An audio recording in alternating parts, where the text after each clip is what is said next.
Nations. There are a total of 30 human rights, which are usually lumped together and called simply human rights. They're all listed out in the Universal Declaration of Human Rights, which is the world's most widely accepted document on the subject. But it was a long time in coming. At first, there were no human rights. If you were in with the right crowd, you were safe. If you weren't, well, you weren't. But then a guy named Cyrus the Great decided to change all that. After conquering Babylon, he did something completely revolutionary. He announced that all slaves were free to go. He also said people had the freedom to choose their religion, no matter what crowd they were a part of. They documented his words on a clay tablet known as the Cyrus Cylinder. And just like that, human rights were born. The idea spread quickly to Greece, to India, and eventually to Rome. They noticed that people naturally followed certain laws, even if they weren't told to.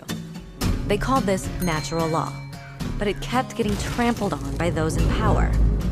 Not until 1,000 years later in England did they finally get a king to agree that no one can overrule the rights of the people, not even a king.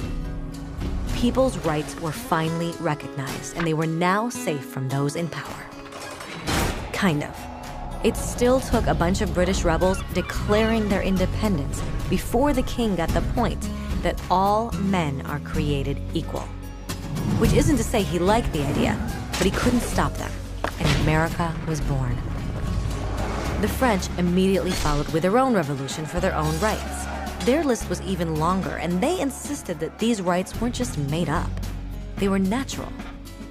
The Roman concept of natural law had become natural rights. Unfortunately, not everyone was so thrilled.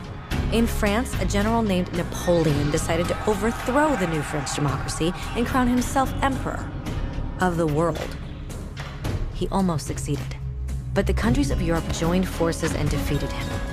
Human rights was again a hot topic.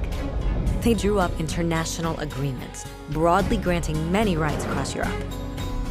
But only across Europe. The rest of the world somehow still didn't qualify. Instead, they got invaded, conquered, and consumed by Europe's massive empires. But then a young lawyer from India decided enough was enough. His name was Mahatma Gandhi, and in the face of violence, he insisted that all people of Earth had rights, not just in Europe.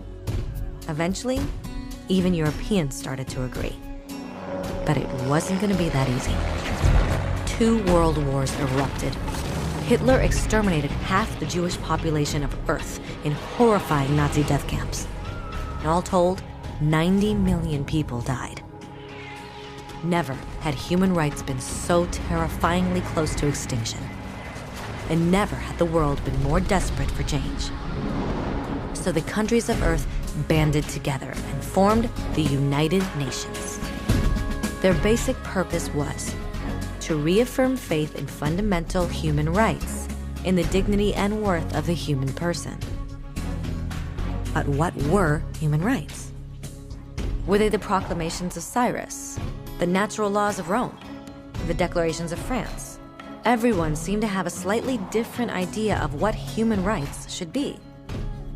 But under the supervision of Eleanor Roosevelt, they finally agreed on a set of rights that applied to absolutely everyone. The Universal Declaration of Human Rights. The French concept of natural rights had finally become human rights.